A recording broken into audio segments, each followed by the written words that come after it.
Good day. Welcome to our live event today. I'm Chef Scott Samuel with Rouxbe, and we're to be joined by Chef Jackie Pfeiffer and Chef Alyssa Wallers with the French Pastry School.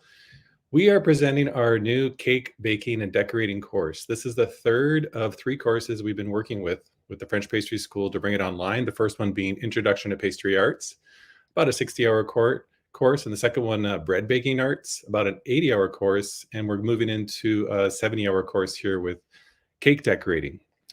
So it's very interesting. We're going to go through some details on how the course works, an introduction to the course, what's going to be taught throughout the course, and then what goes into the capstone project.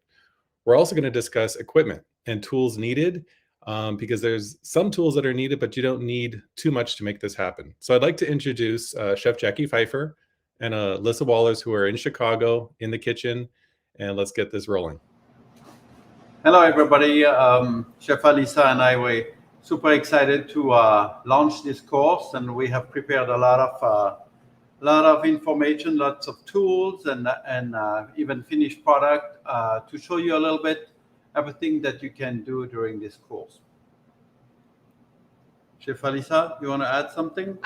Yes. So I have worked for the past 9 months on getting all the details for this course ready so that it kind of goes over the basics of making cake sponges and buttercreams and fillings to basic decorating to very advanced decorating skills such as royal icing and gum paste flowers. So it really kind of runs the whole spectrum of skill levels with this course. Yes, and as you mentioned, Chef Scott, this is the third course that we are launching with Rouxbe, and we call it the trilogy, right? You and I, we have pastry, we have bread, and now we have cake. But this cake course is really meant for the people who want to know more about cake decorating, cake baking, the fillings, how to build a cake, how to finish it, how to deliver it. Chef Alyssa helped us with that because she's making a lot of cakes in her shop, and also you could look at this course as a way for somebody to start a business at home.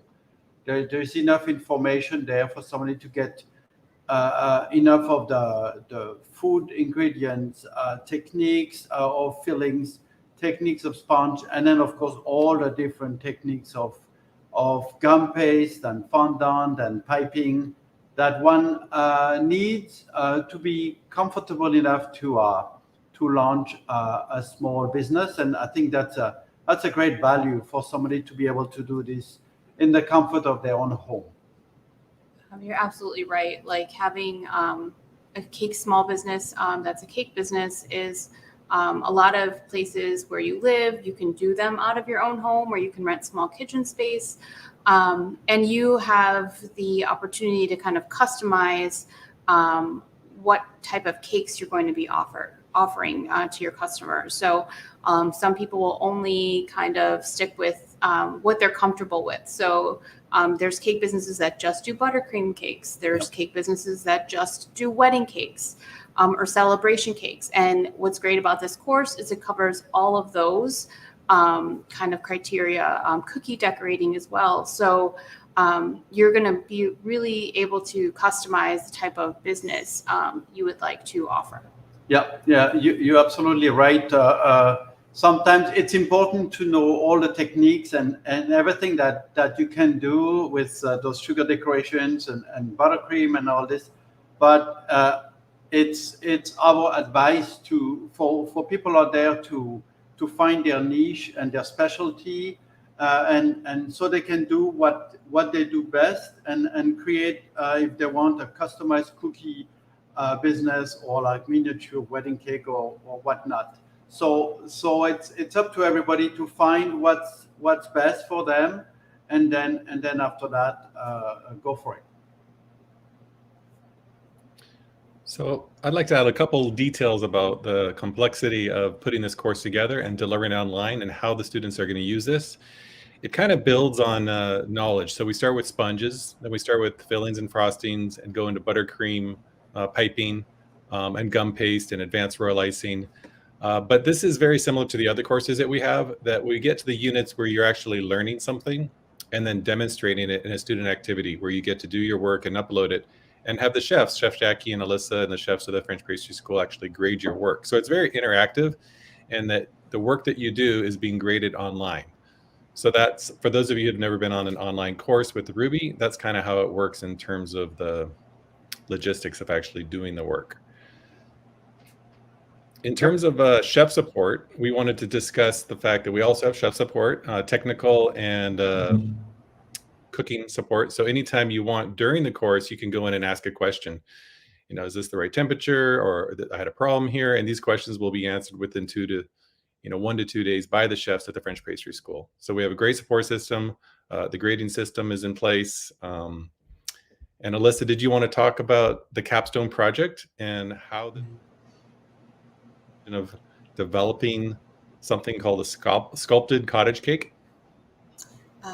Absolutely. So what's great about this program is that it does, you're right, it does have that capstone project, and each task that you're learning, each unit is going to cover like one part of that will eventually go into completing the capstone. So for instance, you said sponges is one of the first units. So that sponge cake that you learn in one of the first units is actually in the capstone. The buttercream that you learn in the following unit is in the capstone.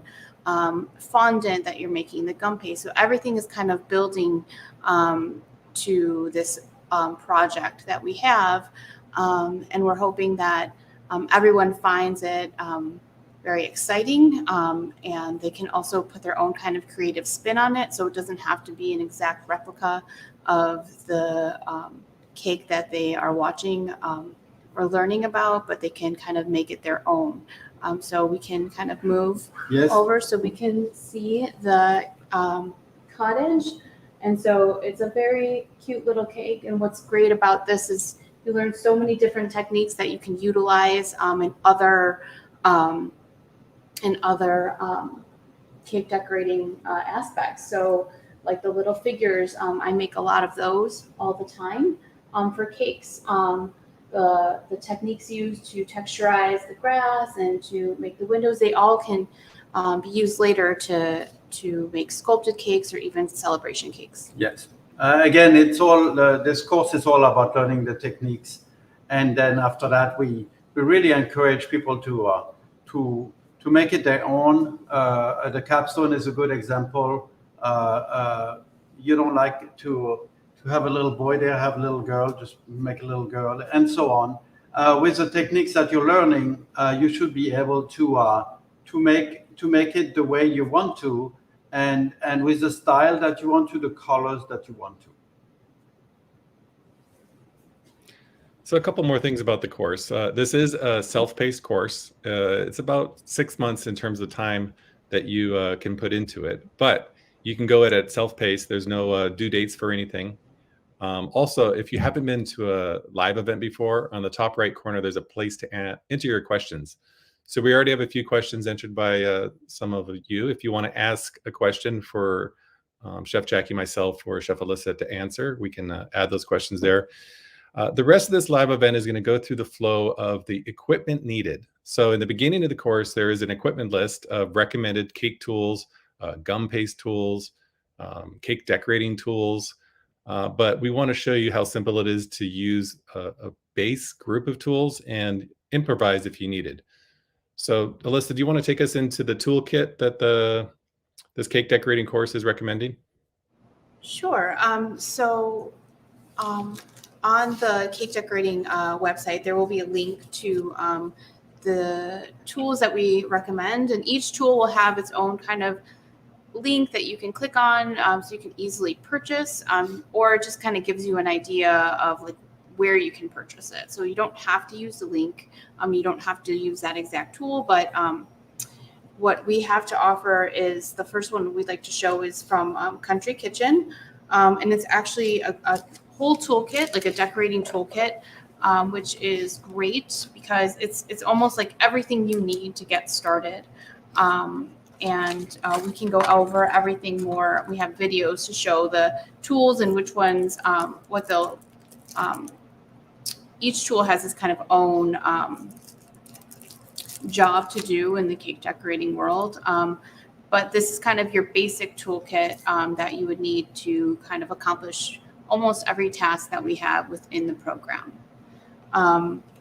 The other tool that we offer, the other kit that we offer is from Nicholas Lodge, and that is definitely geared towards more the gum paste flowers toolkit. So this has like the groove board and some wire cutters and some foam pads, which are necessary to do a lot of the frilling and the ruffling. But those are two great kits that between both of them, you can go through the whole program if you'd like. And you don't really need anything too much out of anything else off of that. And then we wanted to also note that with the Nicholas Lodge toolkit, there's an additional 10% off discount if you use it. And then we can go through the videos. Scott, I know you have videos to show everybody. And then once those go through each video, we can talk about the tools and how they're used. So you want to start with the craft Thank brush you, or? Yeah. Well, Chef, before we go through that, we had a couple of links that you discussed: the Country Kitchen, the Nicholas Lodge, and our master equipment list. I wanted to have you show those, Patrick. The Country Kitchen first, just to kind of see that we've put together a link within the program to get started. So our program always starts with Unit 1 orientation, introduction to the course, a few notes from the chef, but we're kind of focusing on getting your equipment started right when you get into it to order these kits. So the way we've organized it is recommending what you need as the basics to get going, and then we have some optional tools that you can also buy. So that other link, Patrick, you could show the master equipment list. We've kind of organized it in what you should get and what are optional nice to haves. Building into your repertoire of cake decorating tools. Yep. All right, let's move into the first of the recommended tool. I think you're going to talk about craft brushes for general decorating. So those are craft brushes that come from the basic toolkit, and you might have those brushes at home from your kids' art projects or your own art project. So we always encourage people to look at what they have in their own drawers or basement or God knows where, and you might be able to find something that is similar to what we need for each project. And you have something else to add? I would add that if make sure if you're going to look through your drawers that it's brand new, so that it hasn't been used with your kids' watercolor or anything like that. But they're pretty easy to find. So if you don't get the toolkit, you can find these craft brushes even at the dollar store. And you just kind of need a variety of shapes, some smaller ones for small details, and a few large flat ones for dusting, doing petal dust on gum paste flowers. And something we didn't mention, Chef Scott, is that people they don't have to buy the toolkit that Country Kitchen put together or Chef Nicholas Lodge put together. If they have the brushes, they can take it out the kit and they can order the different tools that they need a la carte. Okay. Excellent. So let's roll that first video with the craft brushes in action and how they are used. You want it?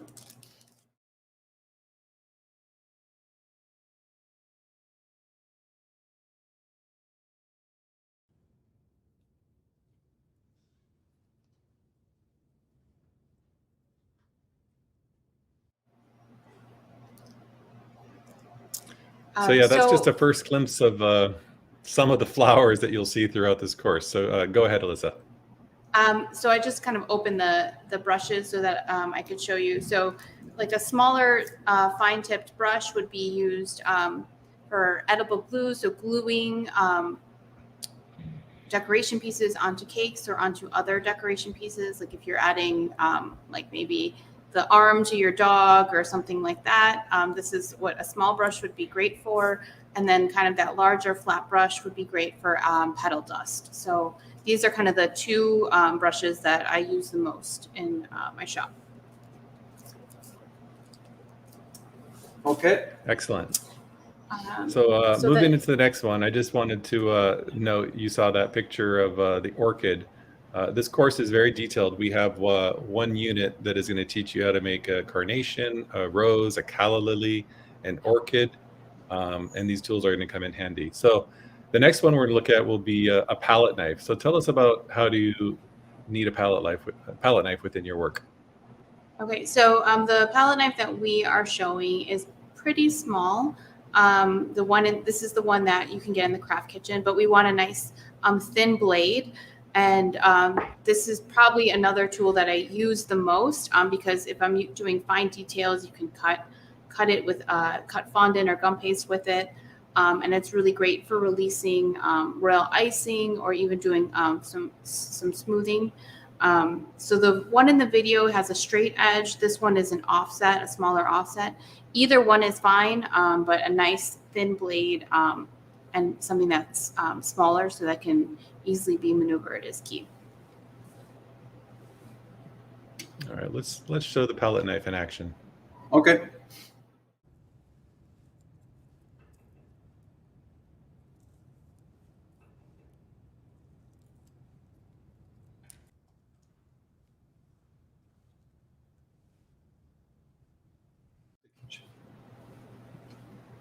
All right.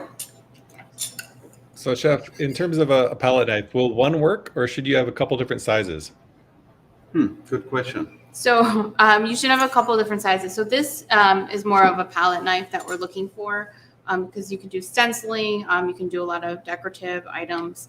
An offset spatula, which is the next tool that we'll talk about, I have in about 2 sizes. So this one is a smaller one. I use it for smaller cakes, usually when I'm filling 6-inch or even 8-inch cakes. And then a slightly larger one would be great to frost larger 8-inch, 10-inch round cakes. So I usually have these in 2 sizes. So this is an offset spatula. Yep. So it's a little bit different. It doesn't look like a spatula. Like most times people think a spatula is rubber, but this offset should have either a wooden or plastic handle, be slightly bent. And this one is a shorter like blade. And then there's one that's a longer one. And either those two are the ones that I use the most for actually applying buttercream onto a cake. And we use those a lot in pastry to pick up items and put them on a plate or on a tray. So this is a very useful tool. Excellent. So moving on, let's take a look at a cake board or a cake drum. What specifically is this, and do you need it? Yeah, so you will need both a cake board and a cake drum, and it can be kind of confusing if you're new to cake decorating what those two are, and they are very different. So a cake board is going to be a cardboard circle. So everyone's pretty familiar with this. Sometimes you get your pizza on it as well. But what we're looking for is one that is coated. So when you buy these from the store, you want to make sure it's coated. That way, any sort of butter from the cake or buttercream won't kind of soften the cardboard. So the cake is always built on a cake board. And then usually for presentation, it goes onto a drum. So this is a cake drum. They usually come in 1/4-inch or 1/2-inch depth. And so this is a 1/2-inch. And this is kind of a nice finishing board to have. So your cake is built on this cake board. And then once it's completely decorated, you can attach it to the cake drum. And it's just a nicer, cleaner presentation. It's also a little bit thicker. So if you have a heavier cake or a tiered cake, it actually can withstand the weight of that cake. And all of these, they come in different sizes. Colors, shapes. Colors, shapes. Somebody who has a cake business should use those because you never want to put a cake on a metal tray, wooden tray, or ceramic tray that you then have to go back or somebody has to bring it back to your shop. This is cardboard. This is disposable. It's part of the price of the cake. You deliver it and then you're done with it. Excellent. Thank you, chefs. So moving on our equipment list, we have a Scriber. And I'm not too familiar with this. And I've seen it in action in some of the videos. So tell us about this and where do we use it? So the Scriber tool is part of the Country Kitchen toolkit, and it actually just looks like a metal pencil, a thin or like a needle. You use it. I use this a lot to pop air bubbles when I'm rolling fondant, to get rid of air bubbles and royal icing when I'm doing any sort of royal icing decoration or putting royal icing onto cookies.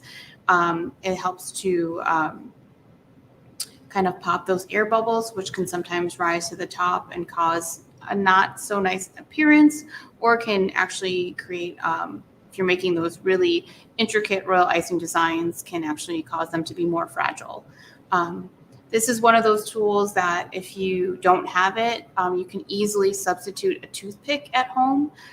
So it's one that I use a lot, but it's definitely something like if I can't find it, or if I've like, it's in the dishwasher or something, I can, and I need it, I usually will just grab a toothpick as well, and I can use that. So I use it a lot, but it's not something that you can't kind of make your own tool at home as well. Excellent. We have a couple All right, videos, so, I think, Scott, to showcase this tool. Yeah, let's take a look at Scriber in action. Perfect.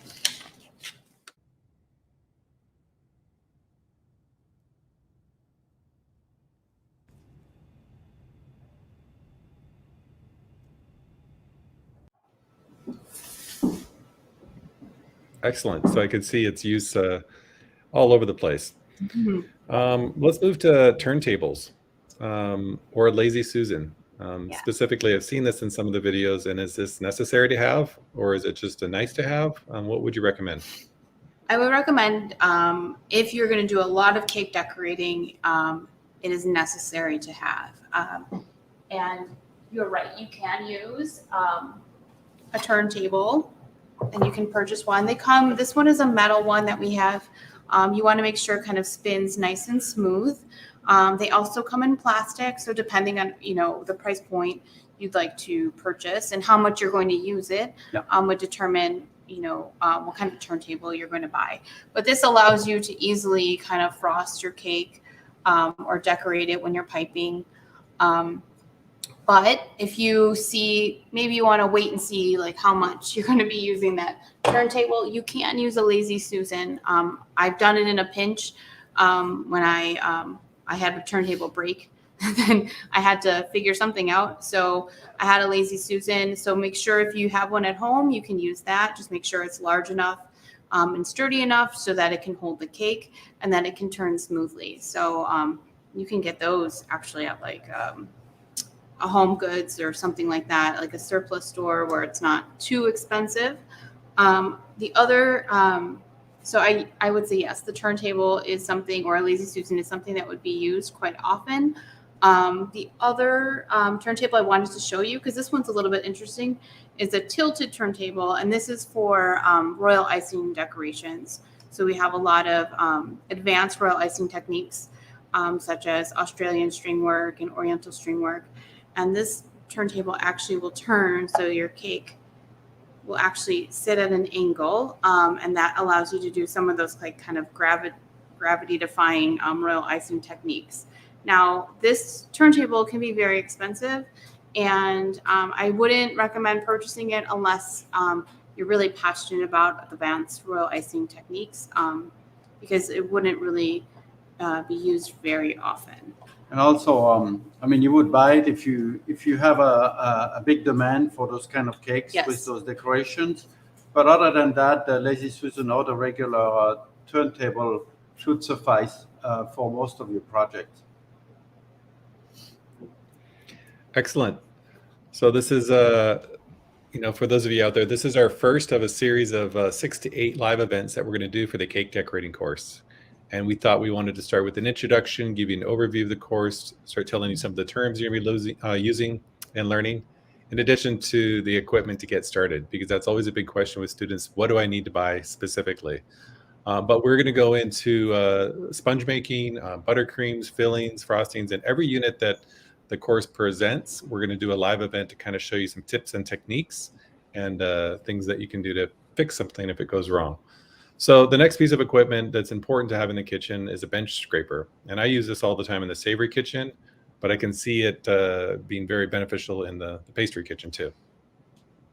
Absolutely. So this is a bench scraper. You want to make sure that it is metal and then has a nice smooth edge. Those are kind of the two things you're looking for. I use it all the time for savory cooking, for pastry, and as well as for cake decorating. So this allows us to smoothly ice the sides of cakes when applying buttercream.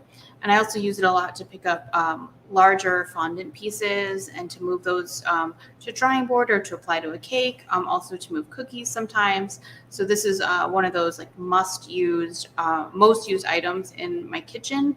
And usually most people already have it. So Yes. This is a great thing. Yeah, most of our students who took the pastry course or the bread course, they should have one of those, whether it's metal or plastic, but they have a straight edge scraper, and so they can use that for the activities in this new cake course. Excellent. So as you can see, talking about all this type of equipment you will need when you do sign up for this course, a list of everything that we're talking about here. So the details of where to find these have all been provided by the pastry school, and they've worked with their suppliers to make sure they have what you might need to order. So let's move into pipe. I know piping is a huge aspect of this course in terms of the buttercream pipe. There is a lesson with maybe 18 different tasks on the different things that you can do with piping. So what do you need for piping equipment, Chef? So for piping equipment, what comes in the country kitchen kit, but also can be purchased separately, or if you already have the tools, you would get piping bags. So we like to use the disposable plastic bags.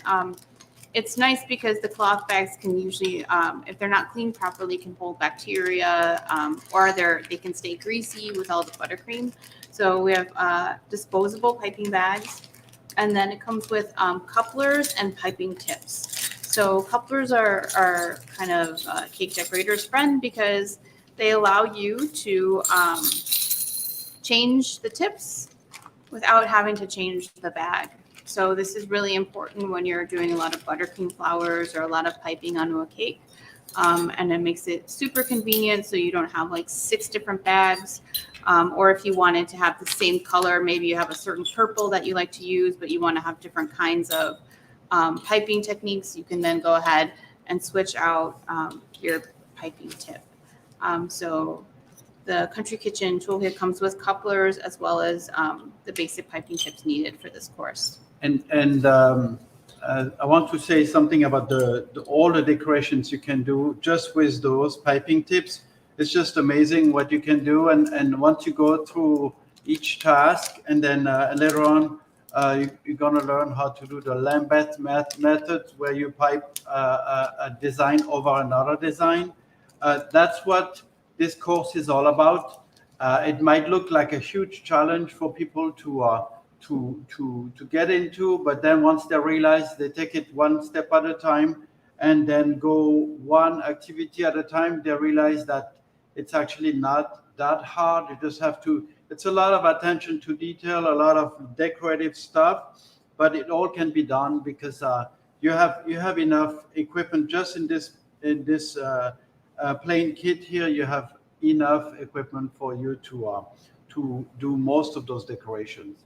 Right. Yeah. And just like you said, you're building on the skills that you've already learned, so Yes. that we don't start off doing the Lambeth piping technique. So if you see the video of it, it seems very elaborate and very difficult. But like you said, each of those piping techniques you go over already in the piping section. So once you kind of master that, you kind of go, and then it's your chance to kind of work on that Lambeth and take the skills that you learned and make that technique happen. Yeah. All right. Thank you for that. Moving down the list, Don. I've only done this a few times in my life. I find it an interesting type of so-called dough to work with in terms of the texture. But there's fondant smoothers and fondant rolling pins, and show us a little bit about those. So you're right. Fondant can be also known as like a sugar dough because it has kind of that same consistency. And it's good to have certain tools that are just for fondant. So here's a fondant smoother. And this is just kind of a paddle. So if you have applied the fondant to a cake, you can easily smooth it out. Or if you've rolled your fondant, you can easily smooth out any sort of creases or wrinkles, because every time you touch it, you will kind of make an impression. So this is something that is super convenient. It's nothing that, you can go ahead and also use the side of your hand. It's not something like if you know going into this, you're not going to be doing a lot of fondant work. This isn't something that you can still build your cake without the fondant smoother. And then there's also fondant rolling pins. So in the Country Kitchen Toolkit, you'll get a small rolling pin. So this is great for smaller fondant decorations and gum paste rolling. And then we also have, there's also a link to a larger fondant rolling pin. So this is very helpful to roll out the large pieces of fondant needed to cover cakes or cake drums. Well, you can go to Home Depot and use this MacGyver rolling pin, which is a PVC pipe that works really well for rolling fondant. It's pretty much food grade since water goes through it, right, in our houses.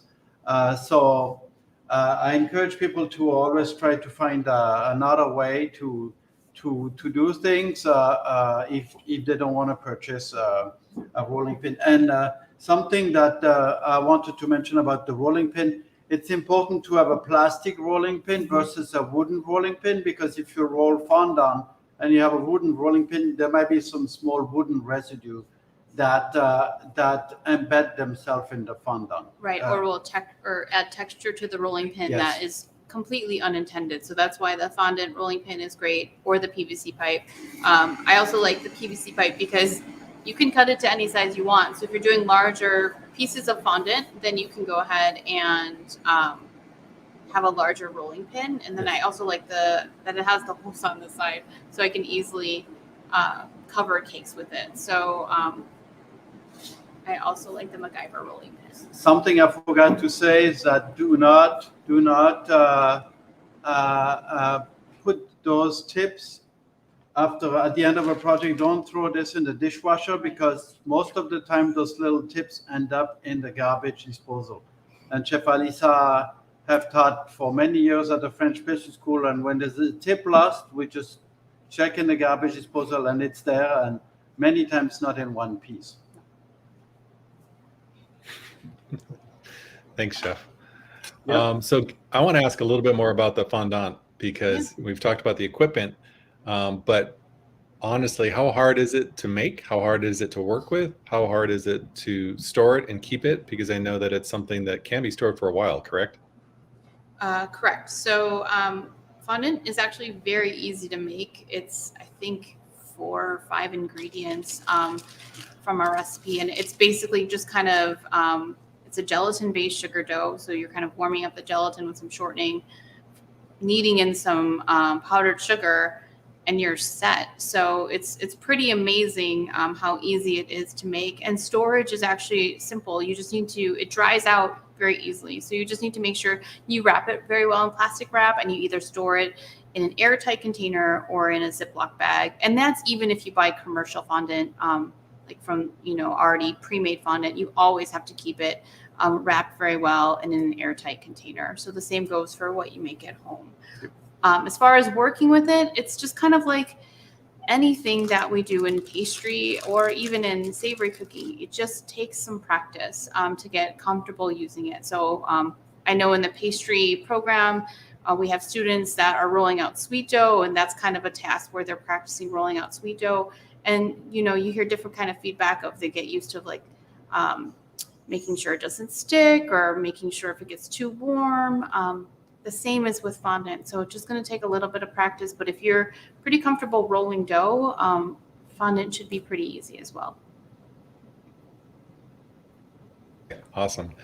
Let's show those videos on the smoother and the rolling pin so that we get a visual of that. Okay, excellent.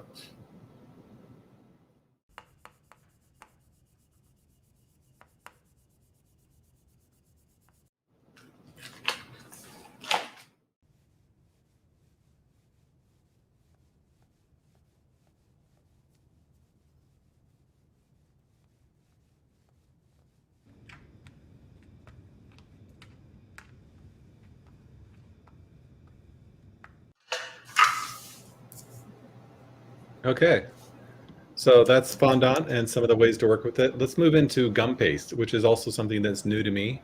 And there's specific tools that you might need for that. The size guide, you need dusting powders, a ball tool, grooved flower board, plastic flap. These are all terms that are new to me, but I'd like you to kind of overview what these are and how to use them. Sure. So definitely gum paste is kind of has its own kind of tool set that you would need. And this is if you're going to be doing a lot of gum paste flowers. These are great tools to have. So this is a size guide, and this comes in the Nicholas Lodge toolkit. And this is great because it really helps to make sure that the flowers are consistent in shape and size. It's also great if you're making fondant figures or doing anything. You just kind of let the fondant rest inside the size guide, and then it's easy to have a uniform shape for your flower or your flower base, or to roll out any sort of gum paste. The dusting tools, or the dusting powders, which we saw in the video a little bit with the craft brushes in the beginning. So the dusting powders are great to have, but by no means are they necessary. So I know a lot of pastry chefs have very like certain brands that they like to use of dusting powders, and then what's great is that they really add a dimension to your gum paste flower. So when you make it, it can look beautiful, but it can look a little bit one-dimensional. So adding a little bit of color to the edges of your petals or to the leaves can really make it very realistic looking. But we have links to the dusting powders, but again, there's so many out there, so you don't have to buy the ones in our link, but it kind of gives you a visual of what you would need if you wanted to add those dusting powders. The next one up, I think we talked about, was the balling tool, and that goes along with one of those most used tools in my cake shop. So it has two small balls on each side. They come in various sizes sometimes. This one is from the Craft Kitchen toolkit. There's a larger and a smaller end always, and sometimes they have even bigger balling tools as well. So this one is great. It offers, it allows you to kind of soften the edges of petals, or to kind of sometimes stretch them and flex them, which is one of the great characteristics of gum paste, is that it is very flexible. It can be very can be thinned out, so it looks very fragile looking. Or even this one is just kind of, sometimes you're just poking it to make little eye holes in your figures. So a lot of uses for this little tool here, which is the balling tool. The next up is that grooved flower board. So that one is also from the Nicholas Lodge toolkit. And this is great because it's two-sided, so you can roll your gum paste on this board, or if you are going to use the grooves, it's on the other side as well. And these grooves are really important when you're making leaves or larger petals, or flowers with individual petals, such as the orchid, where you are rolling the gum paste onto this groove, and then you actually have like a thicker kind of vein that you have of your gum paste, and that's how you insert it onto the wire to add it to your flower arrangement. So this one is really great when you're making your own gum paste flowers from scratch. And then the last one is the plastic flap, which is basically, I think in the video it's a gray plastic flap, but it's just a board that has a plastic flap. And this allows you to roll out your gum paste in multiple pieces and then keep it so that it doesn't dry out. So one thing about gum paste is that it dries out very quickly, which makes it great for shaping into flowers, but it also, you want to make sure that it doesn't dry out before you're ready to use it. So this flap allows you to kind of cover your gum paste and keep that from happening. But Chef Jackie also, we talked about how you can just use a page protector as well. So like if you don't have the plastic flap board, you can always just use a page protector, slide your gum paste inside, and then maybe just cover it with like a damp towel. And this will be super useful substitution. Yep. MacGyver. Awesome. All right. So thanks for all that. We have a few videos that we want to show you about the dusting powder and the plastic flap. So let's roll through those just to kind of give you a visual of what you're going to see in the course. Okay.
Awesome. So that's just, we didn't have silver on those videos, but in the course, each technique that you're going to learn, we're going to complement it with a video to show you specifically how that works. And then the Q&A function, you ask questions that we can answer along the way so that you're, once again, this is a self-paced course.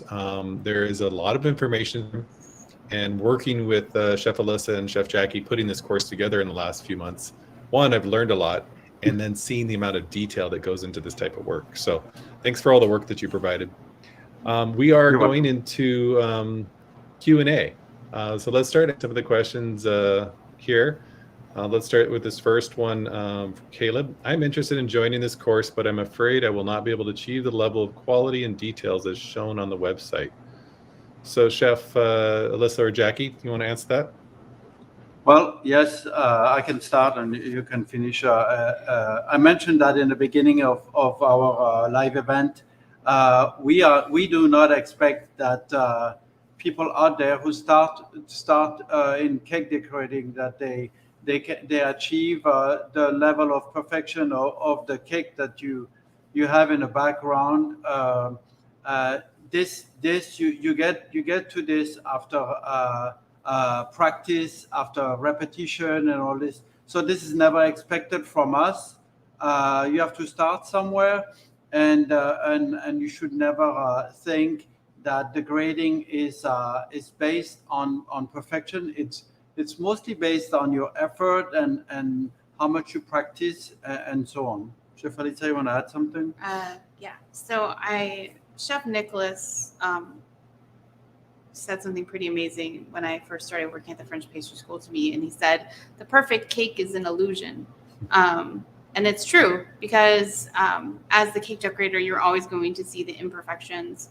There's always going to have been something that you did a little bit different. But it's all like, it's the general appearance, and most of the time people aren't seeing those little imperfections that you as the decorator see. But like Chef Jackie did say, all of this is going to come with practice. So you might not get it on the first try or the second try, but by the third, fourth, you'll get very comfortable. doing it and using the tools. It's a new skill that you just have to remember that's what you're learning. So you have to kind of train your hands to learn that muscle memory for piping, and train your hands how to, stretch the gum paste. And it's just going to take a little bit of practice. But I'm fully confident that, everybody will be able to achieve the level of decorating that they want to get from the program. Okay, thanks. Thanks, Chef. No problem. So let's move on to the next question. This is kind of with regards to pastries, not necessarily cakes, but it's a question that says, are there any French pastries that do not include butter? If so, what are they called? This is kind of like a stump the chef question. What are they called? I already got one. Okay, go ahead. Coconut rochets. Coconut rocher, coconut macarons. Macarons in general. Yeah. Macarons in general don't contain butter. Lots of cookies and lots of actually cakes don't contain butter, and they don't have to contain butter at all. Like the spice cake. Oh no, Spice cake, yeah. And then you're right. There's no like the ginger cake. I think we have in the course, but in general, you should not think that French pastry has to have butter to be good. Actually, but you like it a lot. No, I don't. But Chef Alisa, she puts butter on her skin in the morning. It's just that's why she glows like this. But other than that, no, you don't need butter in every French pastry. Okay, good answer. Thank you. So next question from Gloria.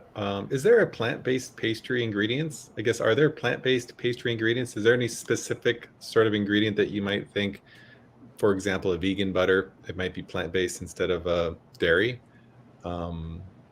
It's kind of a big question because your basic ingredients that you're going to be using will be your flour, butter, sugar, and so forth. So I think it's kind of really focused on the butter. Is there any work that you've done with vegan butter with success?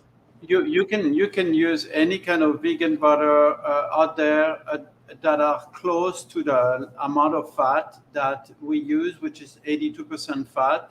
The rest is pretty much water. So it's important to have at least 82% fat in your vegan butter, because that amount of fat will help the frosting hold its shape. You see, if you have a vegan butter spread that is soft, it just will not work. But you should look at that as almost every week there's another new product on the shelves, and you should try to find one that works for you taste-wise, but also for your texture, for your piping, for your pipe flowers, butter flowers, and so on. I would say that one thing you want to remember when you're looking at a vegan butter substitute is not just the fat content, but also the salt content, because I have found that a lot of the vegan butters have a higher salt. We like to use unsalted butter. So sometimes that can be tricky to find a lower sodium vegan butter, but look for a high fat content and lower sodium are the two that I look for. Okay, excellent. Thanks for the detailed answer. To a question from Dan. I'm looking at starting a cake decorating business at home. Will this course give me enough knowledge for me to feel confident about my skills if you're going to be making cakes at home and selling them? Absolutely. We didn't design the course for that, but actually the way the course is put together is we start you on fundamentals of sanitation. By the way, it's very important to make sure your cakes and frostings and fillings are safe to eat. And then after that, we move to fundamentals of ingredients. So you understand why an egg is forming, what flour does, what sugar does. And then after that, it goes into the technical aspect of building a cake. And then later on, the technical aspect of piping, fondant work, gum paste, and then modeling. And so I think it's safe to say that there's plenty of information for somebody to start a cake business at home. And it's a very affordable way for somebody to start a business at home. Yeah, absolutely. I would agree that, like just like you said, the fundamentals are there. Shows you how to, make your cake, store your cake, make your fillings, store your fillings, and then how to build your cake. And that's basically all you need to know, right? Is how to make a delicious cake, how to make a delicious filling, and how to make it pretty. And those are all covered in the Cake Decorating program. And Chef Alisa even helped us film a couple videos, one on how to package a cake. And then we also talk about how to deliver a cake. Those are things that one does not think about because everybody is focused on creating a masterpiece, but they don't realize that it's not staying in your kitchen. It's not staying in your kitchen, and you need to know some valuable things to make sure the cake is arriving at the event in one piece, and that you will get paid at the end. Yeah, so speaking of getting paid, yes, the course will give you the knowledge for the skill set to do the cake and make the cake. But the business side of it, there isn't anything specifically around the business side of it. And this is something that Chef Jackie and I have been talking about for the trilogy of courses, is to develop a kind of a short course. So in terms of the technical skills, yes. Which leads us into the next question from Aldo. How's it going, Aldo? I consider myself more of a technical person than creative. Is this course still good for me? So Aldo was a student in our both Introduction to Pastry course, Pastry Arts, in addition to Bread Baking Arts. So what do you think, Chef? Is this... I'm going to say 100% yes, because I am similar in that I'm very type A and very, I like methods and procedures. And I liked creating desserts, but I never found myself being very artistic or creative. But you learn that. You learn, just like you learn kind of how to, make a pound cake, you can learn how to have the eye to be a little bit more artistic. And that just comes with practice. It comes with, when I first started, I didn't know how to make a certain shade of green. And now I can look at a color and I can, after years of doing it, I can be like, okay, it's a little bit of this green, it's a little bit of ivory, it's a little bit of yellow. But that all just comes with practice. And just like making the perfect pastry comes with practice, being artistic comes with practice. And you don't need to have that skill set just to learn the technique. I think that comes later. So you learn the technique first, and then you kind of learn how to be artistic with it.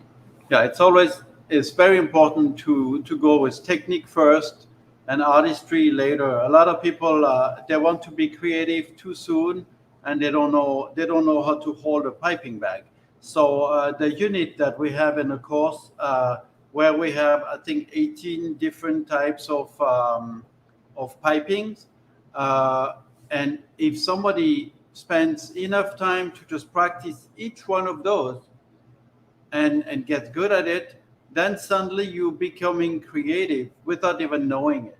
So it's a lot of that, a lot of repetition, a lot of trial and error. And eventually after that, you will see that actually it becomes creative on its own. Yeah, excellent answer. The technical know-how, once you learn that, will let you then be creative and step out of the box and do something different. So, excellent question. Let's move on to the next question. This is from Janelle. I've completed the Introduction to Pastry Arts and loved it. So did my family, but we enjoyed eating the baked goods a little too much. So I'm wondering how many cakes will be needed to bake and to complete this course. That's a good question. Thinking about it, we go into sponges, fillings, and buttercreams, and buttercream piping, and then we have an assessment where you're going to upload pictures of that, the sponge cake, along with the filling, along with the frosting, and some piping on it. So that's the one cake. And then you're moving into royal icing, advanced royal icing, advanced gum paste to the very end when they're going to make this cottage cake. So if I know it right, it looks as though we're making one cake and then the final cottage cake. Is that correct? So I love this question because it kind of ties into what we want to talk about. We were just kind of waiting to figure out how to bring it in. So you're right. So we do show the sponge section, and you do have to create a 2-tiered buttercream sponge cake. So it's 2 cakes that are stacked together. So maybe you have a party to celebrate on that day, so everybody can eat the cake. And then we also require you to cover 1 cake in fondant, 1 real cake. After that, all of the techniques used can be made on a cake dummy. So this is a cake dummy, which is just a styrofoam cake. You can, well, it's styrofoam shaped like a cake. Don't eat it. It's a 9-inch round cake dummy. This is 3 inches high, but we use this a lot for practicing piping on, because you can easily, like sometimes you can wrap it in plastic wrap and then practice piping on it to practice covering a cake. So you can cover fondant with it and then practice piping on the fondant, or just keep practicing covering fondant, doing it over and over again. So if you purchase a styrofoam cake dummy, all of the other techniques, the royal icing, advanced piping techniques, the buttercream flour techniques, can all be done on this cake dummy. So you don't have to eat a cake every time you are learning a new technique. And you just need to really buy one, because all you have to do once you finish with the project, you just remove the fondant or whatnot, or the royal icing, you just wipe it a little bit, and then you can use it for the other project. Don't put it in the dishwasher. The heat of the water might just do something bad to it. But if you are trying to watch your girlish figure like I do, you just do most of your creations on one of those, and then this way your family will not blame you for extra weight, you know. So that's our next question. Do we use real cakes or dummy cakes for the decoration in the course? Your question. So and both. no, don't put it in the dishwasher. No. Yeah. All right. So going into the next question. Sorry about that. Going to the next question from Helena. 1, will this course address high altitude baking considerations? And 2, when registering for this course, is it a separate account or login required, or I do use my existing Ruby login? So you will use your existing Ruby login, and you can then put the course, and that will go onto your dashboard, and it will be on your Ruby dashboard. In terms of high altitude baking considerations, Chef Jackie, I know that you do have an answer for this.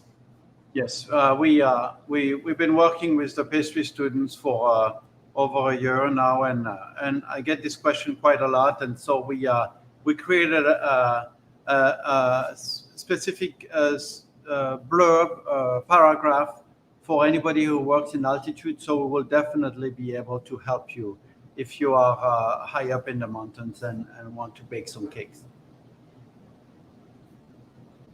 Okay. Excellent. Let's move into the next question. I'm a beginner. Is this good for me? From Yoko. So I will say that I'm a beginner, and it's good for me because I have not known any of these concepts and techniques. So it's not like you're making a master cake the first time. You're learning the technical know-how to kind of make a cottage cake as your presentation. So would you say the same thing, chefs? Absolutely. It is for beginners because we start from the rock bottom, and then we bring people up with simple piping decorations, and then they get more involved, and then we have fondant work, we have gum paste work. Definitely, this is for beginners and people who want to get better at this. I always say in many of my gradings during the day. When people get into fine piping like we have in this course, it will help you with your regular piping macarons, right? If you're used to piping some very fine details with something like this, it will help you make more even macarons. So it's definitely for beginners, and it will definitely help you with your attention to details. Yeah, I would like to add that each video is assuming you don't, like, that's what I love about the videos we have in this program. They're not assuming you have any sort of prior knowledge or information. They're showing you from the beginning how to make something. So it's very easy to follow along with the videos in each task. Excellent.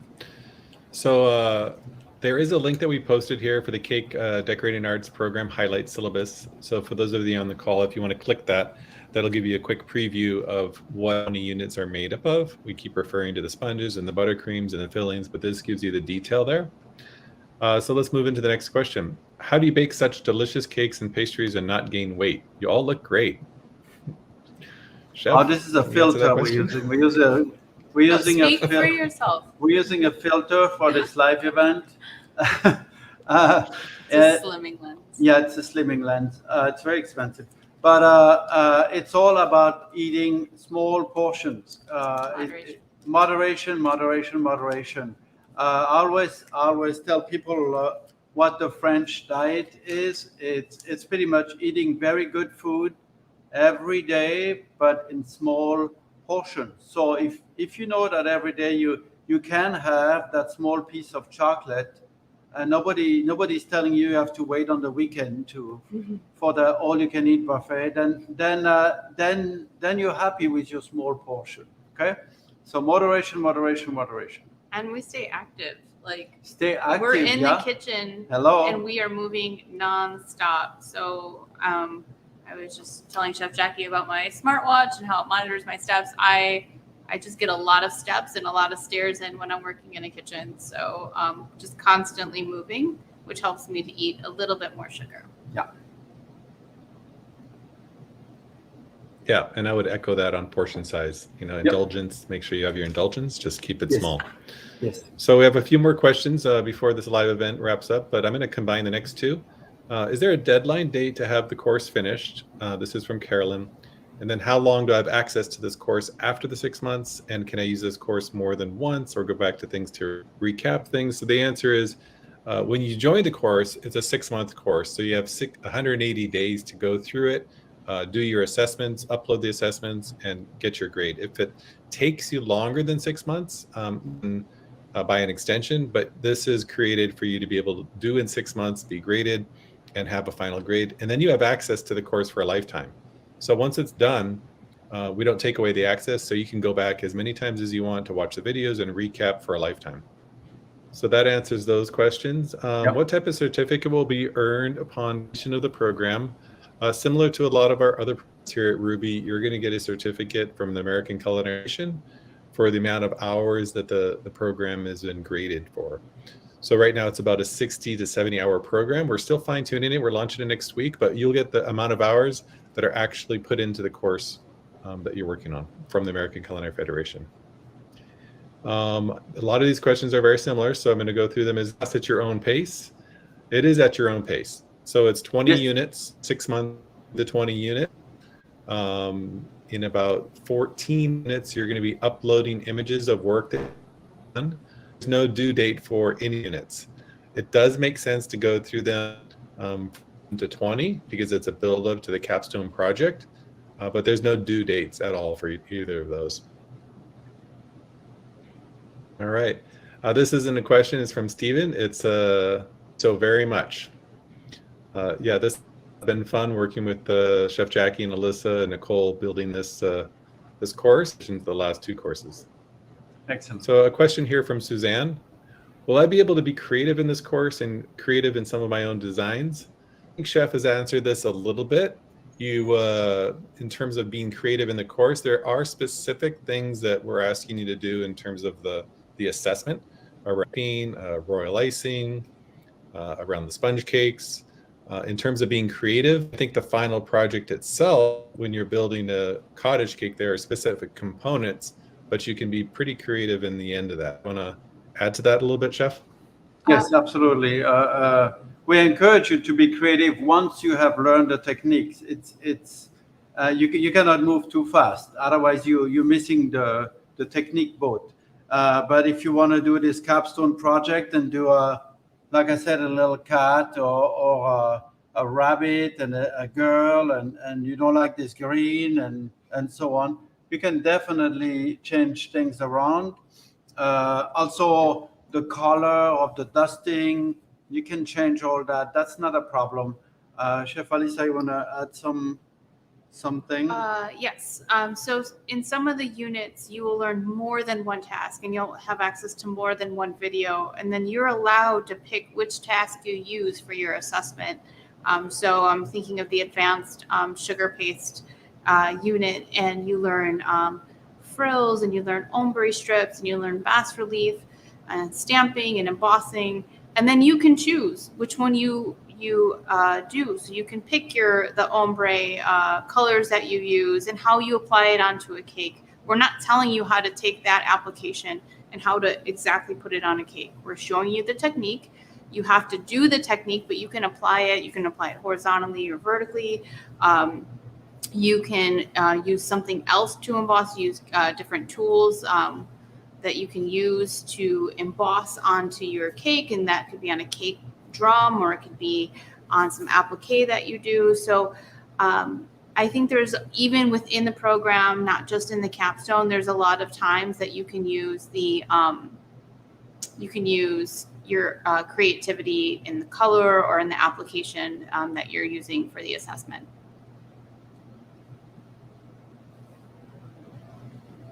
Okay. So getting the last few questions and comments here, I need to amazing course. I'm so excited.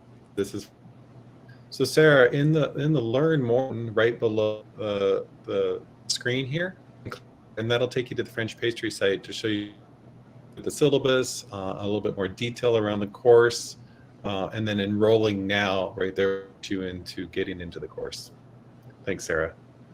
This is from Yvette. This course recommended for those who have professional equipment, or can it be done at home?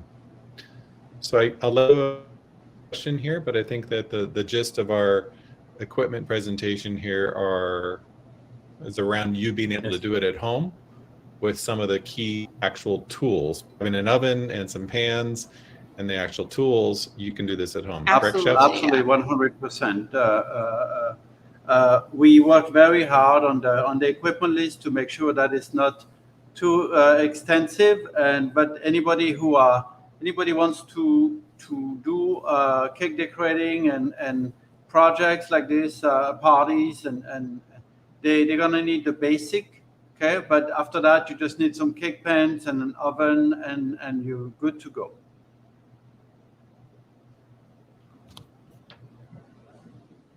Okay, great.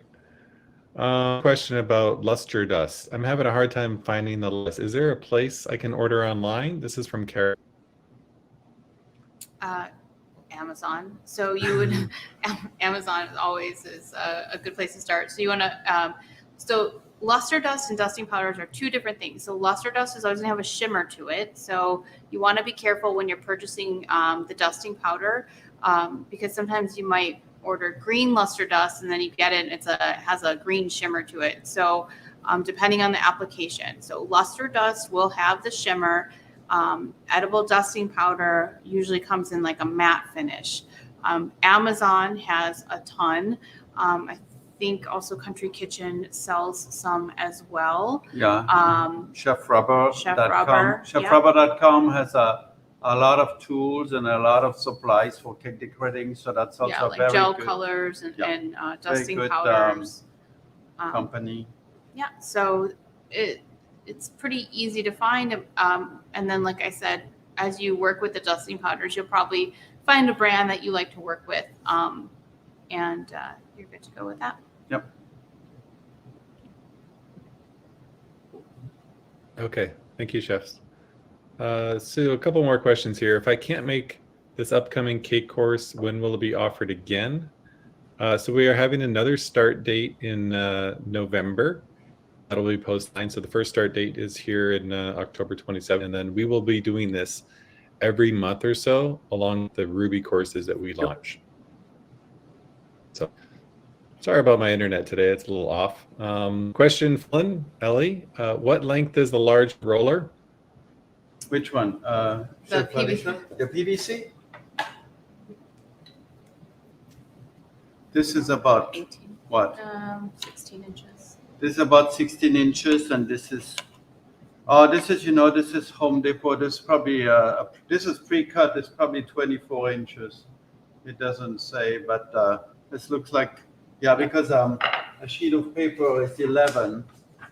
So this is 24. about 24 inches, but this is about 18, which is plenty for any of your projects.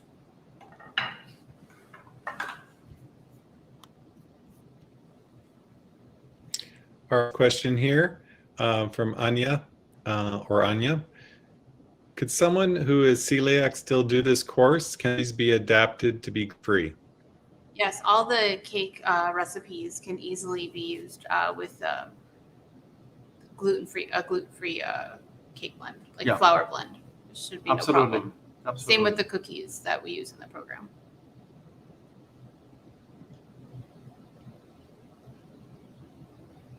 Okay, simple enough question. This brings us to the end of our live event today. And as I noted, we'll be doing 2 more of these, up to 6 in the next few months, to show different techniques throughout the course. So thank you, Chef Alyssa, and thank you, Chef Jackie, for a wonderful Thank day. you. And see you Bye. soon. Bye.